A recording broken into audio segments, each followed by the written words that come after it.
afecte nuestro cronograma. Entonces, hasta aquí quedamos la semana pasada. No sé si alguien quedó con alguna duda de esta parte.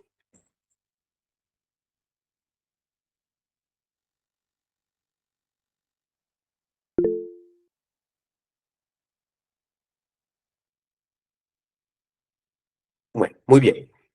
Entonces, vamos a hacer un pequeño, eh, una pequeña revisión de los mecanismos de acción de los medicamentos que hablamos la semana pasada. Entonces vamos a hablar sobre todo de los antiagregantes. Recuerden que teníamos dos grupos de antiagregantes. Tenemos específicamente el grupo de aspirina, tenemos el grupo de los niveles de P12. Recuerden que la aspirina actúa sobre el ácido araquidónico, pero específicamente es en la COX-1 que hace la transformación del ácido araquidónico en las prostaglandinas y los tromboxanos. Esa inhibición de la aspirina inhibe la producción de prostaglandinas y tromboxanos, que disminuye la agregación plaquetaria, disminuye la vasoconstricción y la agregación plaquetaria. Por otro lado, tenemos los inhibidores de P2Y12, que ustedes recuerdan que la plaqueta tiene un receptor, y ese receptor se llama el receptor de ADP. Cuando el ADP llega a la plaqueta expresa una proteína de membrana, em, la transporta, perdón, del interior a la membrana celular, que es la proteína GP2B3A. Esa proteína GP2B3A junto a la GP2B3A de otra plaqueta se unen a través de el fibrinógeno. Ese fibrinógeno es transformado a fibrina por el sistema de la coagulación, y entonces esta unión se vuelve firme y es lo que permite que las dos plaquetas queden pegadas y es lo que favorece la agregación plaquetaria. Entonces, el clopidogrel, el ticagrelor o el prasugrel lo que hacen es un inhibidor de P2Y12, que es este receptor. Este receptor es el receptor de P2Y12 y entonces no se une el ADP a este receptor, por ende no se expresa la proteína de membrana GP2B3A, entonces las plaquetas no se unen y eso es lo que permite que sobreviva mucho más tiempo el stent, no se trombose y el paciente no vuelva a hacer eventos trombóticos coronarios. Pero ustedes saben que eso es a expensas de que el paciente tenga mayor riesgo de sangrado. Por eso, la indicación usual es que la doble antiagregación en un paciente dura aproximadamente un año, algunos menos, algunos más, dependiendo de su riesgo de sangrado. Pero todo el mundo debe quedar con aspirina, eso sí, de por vida. Entonces, sea 6 meses o sea 18 meses, hacemos doble antiagregación, de ahí en adelante suspendemos y quedamos con aspirina de por vida. Recordemos los IECAS o los ARA2 disminuyen la vasoconstricción, disminuyen la poscarga, disminuyen el estrés sobre el corazón, la resistencia vascular periférica. Además, disminuye la precarga, el estrés sobre el corazón y la reabsorción de sodio y agua a nivel renal, lo cual, en resumen, disminuye el edema, disminuye la poscarga, disminuye un poquito la precarga y disminuye la demanda de oxígeno a nivel del miocito. Pero sobre todo se ha visto que los IECAS y los ARA2 tienen un efecto en la remodelación cardíaca, así que esa cicatriz que hablamos en la última clase no se forme y ese miocardio tenga mayor probabilidad de sobrevivir y de seguir funcionando bien comparado con el que no recibe IECA o ARA2. Bueno, entonces, hasta ahí habíamos hablado de síndrome coronario, creo que les quedó claro las clasificaciones de síndrome coronario y de cómo debíamos verlas. Entonces tenemos dos causas más que teníamos que discutir. Ya hablamos del infarto agudo de miocardio. Ahora, perdón, permítame un segundo. Permítame un segundo, doctor.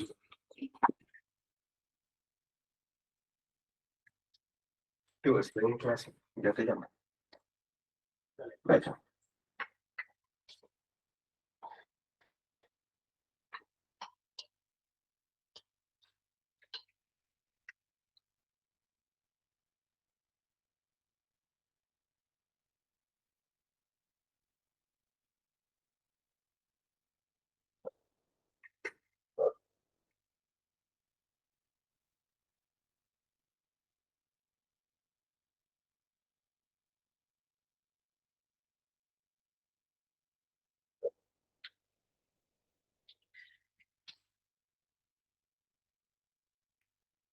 Bueno, qué pena. Entonces, después del infarto agudo de miocardio, tenemos el tromboembolismo pulmonar y tenemos la disección aórtica. Entonces, volvamos a esa clínica de examen físico que nos ayuda. Entonces, ¿qué es el tromboembolismo pulmonar? Yo tengo un trombo que está en cualquier parte del cuerpo, principalmente en el 80% de los casos viene de miembros inferiores. Ese trombo se forma porque he perdido eh, la integridad de la tríada de Virchow o Virchow, si se dice en el idioma original. Cuando la tríada de Virchow se afecta a uno de sus componentes, que si ustedes recuerdan es estasis venosa, injuria endotelial o hipercoagulabilidad, cuando se pierde uno de ellos o se afecta uno de ellos, lo que tenemos es la formación eh, de un trombo. Ese trombo se adhiere a los vasos de las venas y ese trombo en cualquier momento puede despegarse del vaso de las venas y ascender y llegar directamente al pulmón. Ya lo vamos a ver. Entonces, ¿cuál es la característica del tromboembolismo pulmonar? Usualmente el signo y el síntoma más frecuente es la dificultad respiratoria y la disnea respectivamente. Entonces el paciente tiene una disnea súbita. El paciente está tranquilo, puede estar haciendo un esfuerzo, puede estar normal, cuando súbitamente se ahoga. Súbitamente se ahoga e incluso puede llegar a tener dolor torácico. Pero miren lo importante, aquí el síntoma cardinal no es el dolor torácico, aquí es la disnea. La disnea es súbita, el paciente se ahoga, el paciente puede llegar a necesitar oxígeno y es porque el trombo se enclava en la arteria pulmonar y de una genera los síntomas.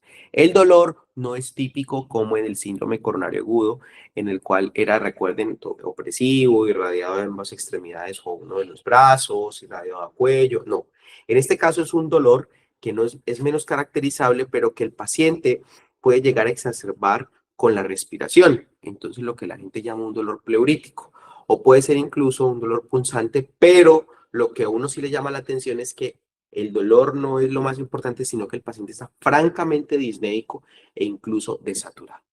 Entonces, miren qué es lo que les describo. Un trombo que está a nivel de miembros inferiores asciende y se enclava a nivel de la arteria pulmonar. Entonces pasa a aurícula derecha, pasa a ventrículo derecho y llega a la circulación pulmonar.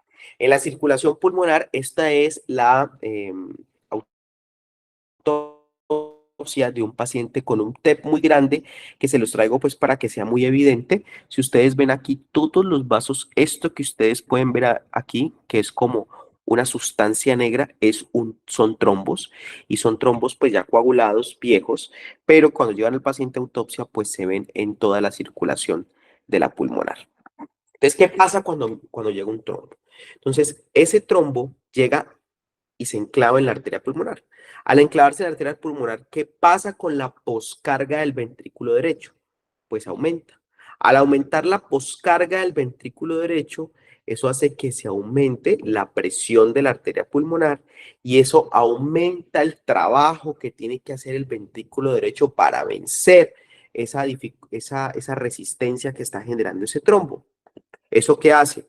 Una estimulación neuronal, aumenta la demanda de oxígeno del miocito cardíaco, se empieza a ver, recuerden que los ventrículos derechos se contraen de manera sincrónica, entonces se genera una asincronía del ventrículo derecho y del ventrículo izquierdo, y eso puede llevar incluso a que el ventrículo derecho, tratando de compensar, se empiece a dilatar.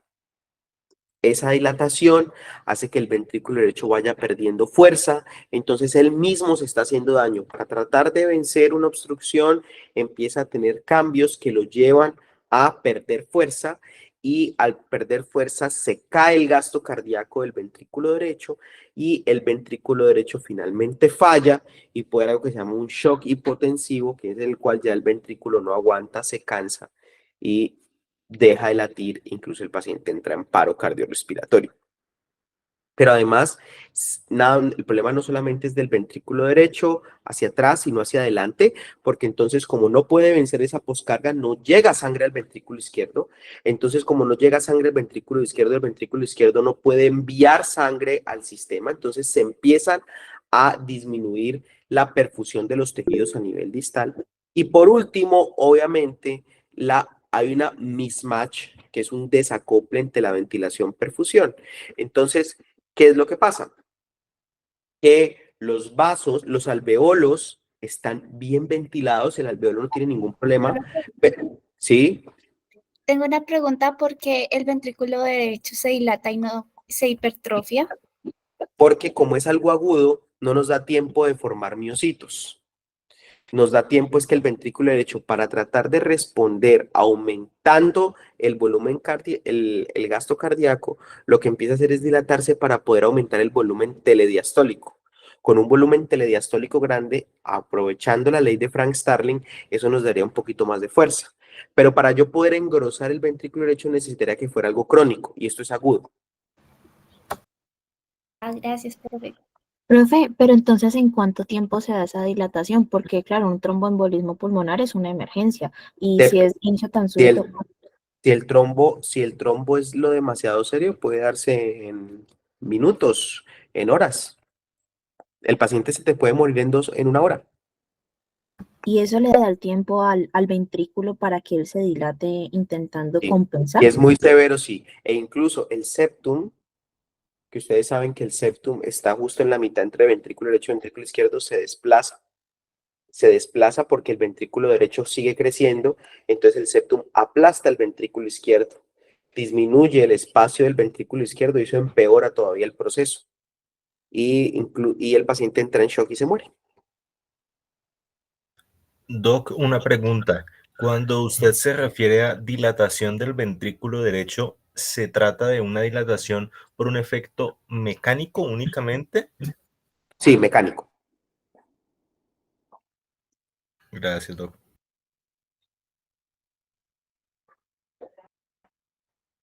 Bien, entonces ese alveolo está perfectamente ventilado, pero los vasos que llevan la sangre hacia el alveolo están tapados. Entonces yo tengo una muy buena ventilación, pero una muy mala perfusión. Y ustedes se acuerdan de eso en fisiología respiratoria que se llamaba el índice ventilación-perfusión. Entonces es un índice de ventilación-perfusión que tiende hacia el infinito, ¿sí? Porque es dividir un valor sobre cero y entonces no se puede hacer ventilación-perfusión, ¿vale? Entonces, nosotros hablamos de que había un biomarcador que nos ayudaba en síndrome coronario agudo. Entonces, en síndrome coronario agudo era la troponina. Entonces, la troponina nos ayuda a determinar si había injuria. Si había injuria. Entonces, en eventos trombóticos, muchachos, cuando uno forma un trombo, ese trombo, el sistema fibrinolítico, de alguna manera u otra, está tratando de afectarlo, de romper ese trombo para eliminarlo. Cuando usted elimina ese trombo, se forma el dímero D. Entonces, todo ese trombo, cuando la plasmina va a cortarlo, como ustedes pueden ver acá, forma fragmentos de dímero D. Entonces, el dímero D se convierte en un biomarcador que nos ayuda a determinar si el paciente tiene o no un trombo en formación o tiene una clínica que podría ser por un trombo. Entonces, cuando un paciente tiene, por ejemplo, la pierna hinchada, asimétrica, y sospechamos que lo que tiene es un trombo en el sistema venoso profundo que no deja que irrigue, que la sangre retorne al corazón y por eso se empieza a dematizar la pierna. Entonces se llama una trombosis venosa profunda. O cuando el paciente tiene ahogo súbito, con dolor torácico que ustedes sospechan un angiotac, que perdón, que ustedes sospechan un TED, perdón, el dímero D es un laboratorio que yo no puedo ver el trombo rápidamente, porque para poder ver, por ejemplo, el trombo de la pierna necesitaría una ecografía y para ver el del pecho necesitaría un angiotac. Entonces, el dímero D es una ayuda que les dice, mire, si el dímero D está elevado y hay clínica, sospechen que sí posiblemente tiene alguna de estas dos patologías. Pero ojo, recuerden que el dímero D da muchos falsos positivos. El dímero D se eleva en sepsis, el dímero D se eleva en enfermedad renal crónica, el dímero D se eleva incluso en el infarto. Esta semana tuve una paciente hospitalizada que se elevó el dímero D por una hepatitis A. Entonces, ojo, el dímero D lo solicitan basado en la clínica del paciente. No lo pidan solo por pedirlo, porque les puede salir positivo y eso les enreda la vida. Sí les sirve tener un dímero D negativo. Si yo, por ejemplo, tengo un ahogo súbito, una disnea súbita, perdón, sospecho que es un TEP y le pido un dímero D y el dímero D es negativo, yo puedo estar completamente seguro. Yo sé que se eleva por muchas cosas. Cuando está realmente negativo es porque no hay ningún trombo. Y la otra ayuda diagnóstica es la angiotomografía, la angiografía por tomografía. ¿En qué consiste este estudio? Ustedes toman una vena periférica y le inyectan contraste. Contraste es una sustancia a base de yodo que cuando ustedes lo toman por una tomografía, brilla.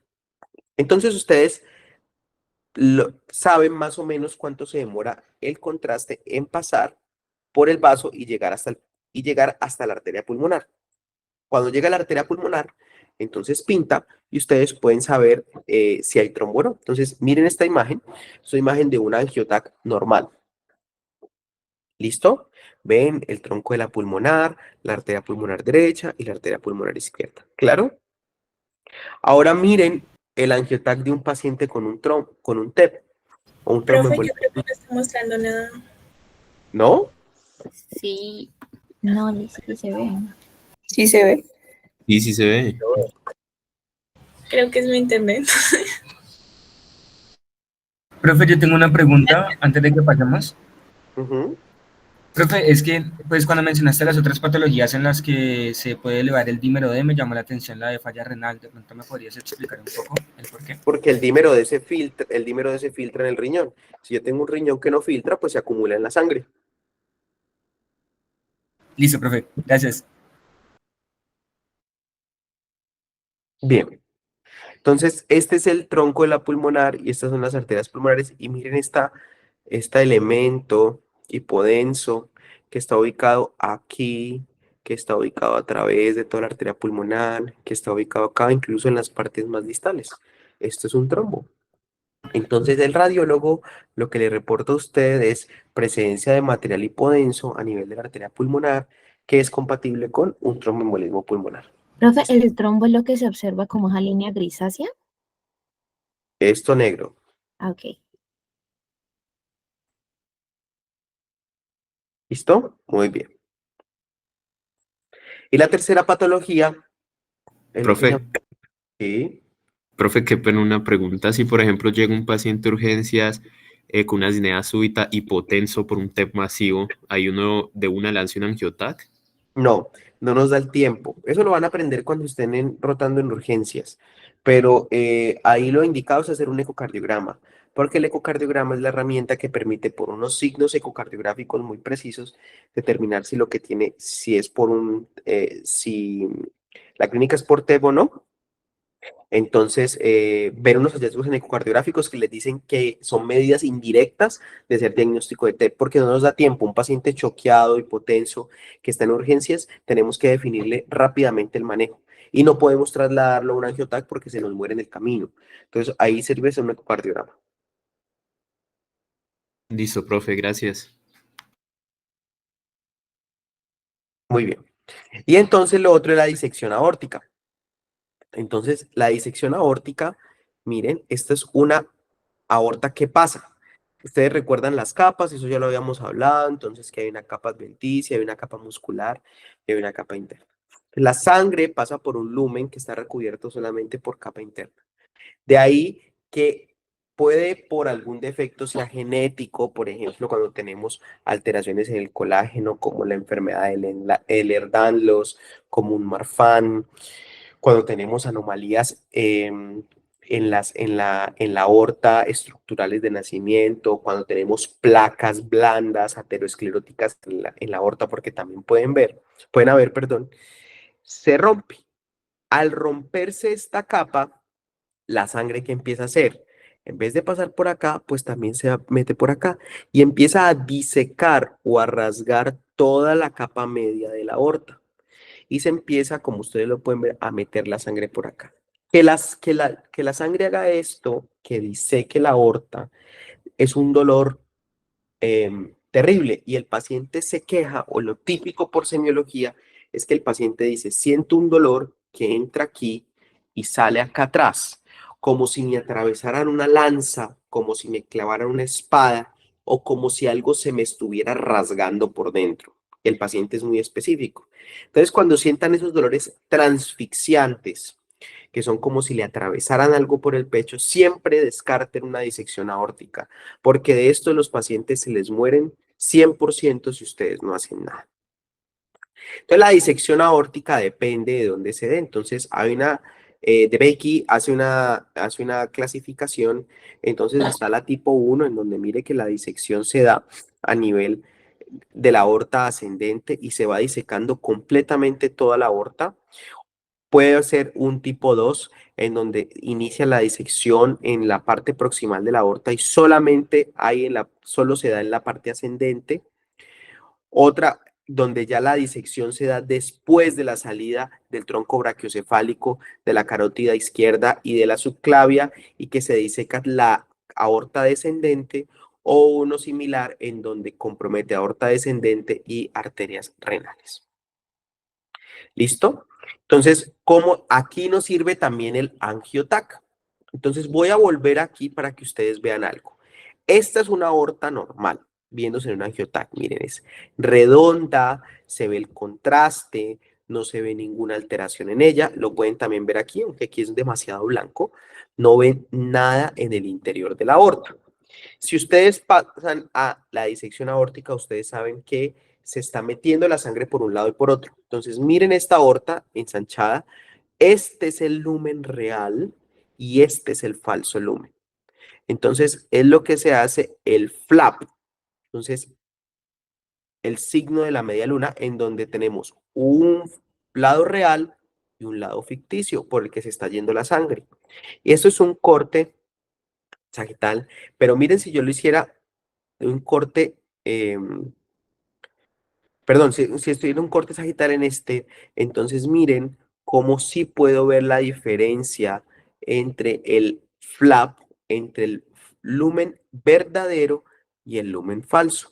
Miren que esta disección va casi hasta abajo y es bastante severa y se da después de la salida de los vasos del tronco brachiocefálico, la carótida común, la carótida izquierda y la subclavia izquierda. Este paciente tiene que ir de urgencias por cirugía cardiovascular porque muchas veces tiene que poner o un stent a nivel de la carótida o hacer cirugía, la aorta o una cirugía. El problema es que cuando la disección es muy severa, muchas veces, a pesar de que el paciente esté estable, tranquilo y todo, algunas veces no hay nada que se pueda hacer por esas disecciones y lo único que queda es esperar a que el paciente fallezca. Por eso hay que actuar lo más pronto posible, llamar a cirugía cardiovascular lo más rápido posible para definir el manejo cuando pues realmente sea posible. ¿Listo? ¿Claro? Sí, profe. Sí, profe. Profe, solo para aclarar, en la imagen anterior, ¿qué tipo es esa? ¿Es 1 o 3? Dígame usted. Pues que yo la veo que va hacia la parte descendente, pero un poco en la parte de arriba, entonces pensaba que era la tipo 3 más que la ¿3 qué? ¿3A o 3B? 3B. Pues hasta ahorita no podría decir que 3A porque no he visto las renales, ¿no? Ya si viera más abajo podría saberlo, porque mire que el falso lumen es el que continúa. Entonces habría que ver hacia el abdomen cómo está. Ahí podría ser una 3A o una 3B. Bueno, señor. Profe, Sí, ¿y cuál de los 4 tipos tiene peor pronóstico?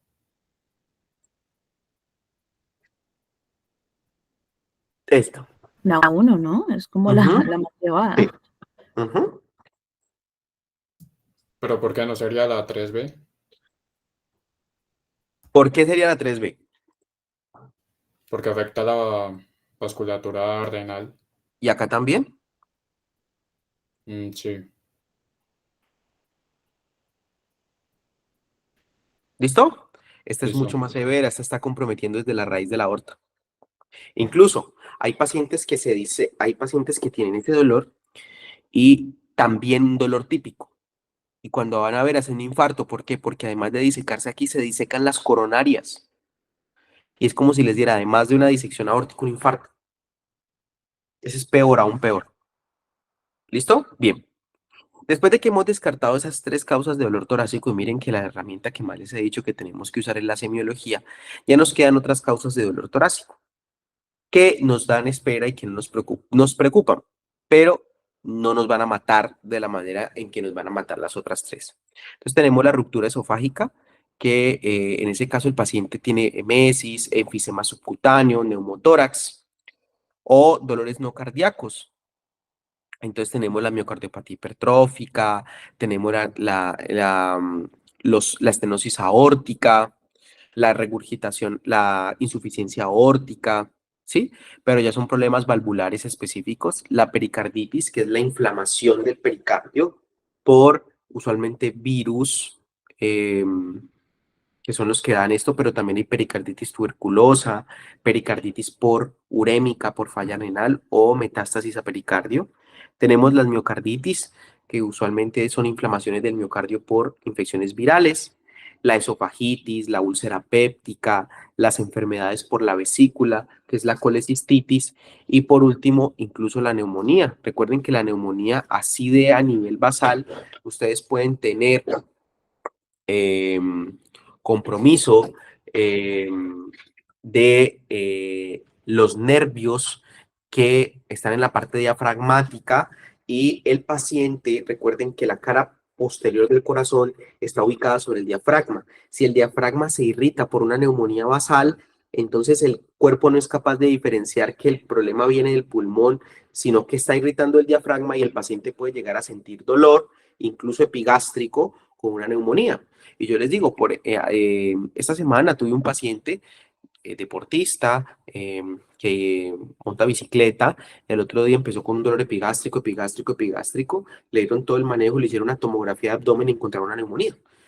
Y me preguntaba, doctor, ¿pero por qué una neumonía me duele abajo y no arriba? Precisamente por eso, porque el cuerpo no sabe diferenciar dónde es que está, sino que está irritando los nervios del diafragma y por eso los infartos incluso pueden doler en el epigastrio. Las neumonías pueden doler en el epigastrio y por eso incluso las colecistitis, las inflamaciones de la vesícula pueden doler en el tórax o incluso pueden doler en el hombro, que es clásico pues del dolor referido que uno aprende en semiología. ¿Listo? Bien, hasta ahí preguntas. Y Yo quisiera preguntarte, en el caso de poder diagnosticar una disección de la aorta, si hay algún biomarcador o algo más aparte de la no, por solo ejemplo, angiotac. ¿Solo angiotac? Ujú.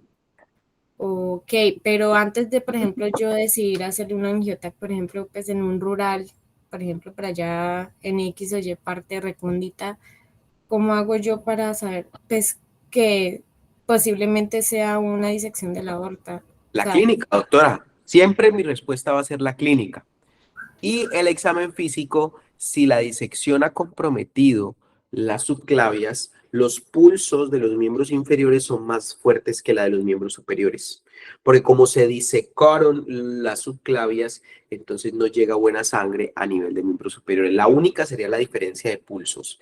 Y que el paciente, si la disección es muy severa retrógradamente, puede dañar la válvula aórtica. Entonces el paciente empieza súbitamente con una insuficiencia aórtica. Pero más allá de eso, solo es la clínica. Y ahí ya usted tendría que pasar a hacer el angiotac, buscar hacer angiotac. listo, perfecto. Profe, una pregunta. Ujú. ¿Cómo se trata el tromboembolismo pulmonar? Bueno, entonces el tromboembolismo pulmonar, lo que se debe hacer es, si el tromboembolismo lleva a que el paciente se hipotense, entonces el paciente debe ser llevado a trombolisis. Igualito a la trombolisis que hablamos con infarto agudo de miocardio con elevación del ST. ¿Con qué? Con el mismo medicamento alteplase, solo que a dosis diferentes. Pero si el paciente no tiene hipotensión, lo que tenemos que hacer es esperar que el sistema fibrinolítico elimine el trombo. Entonces, en la eliminación del trombo, ¿cómo se hace?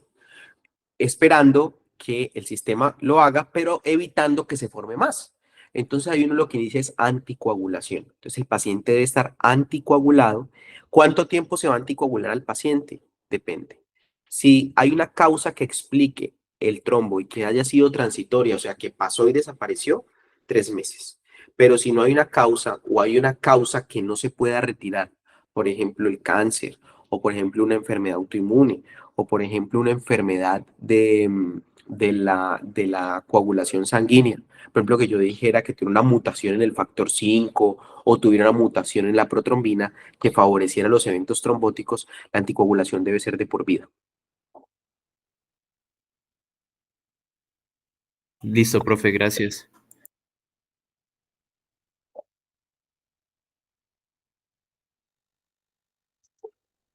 ¿Alguien más?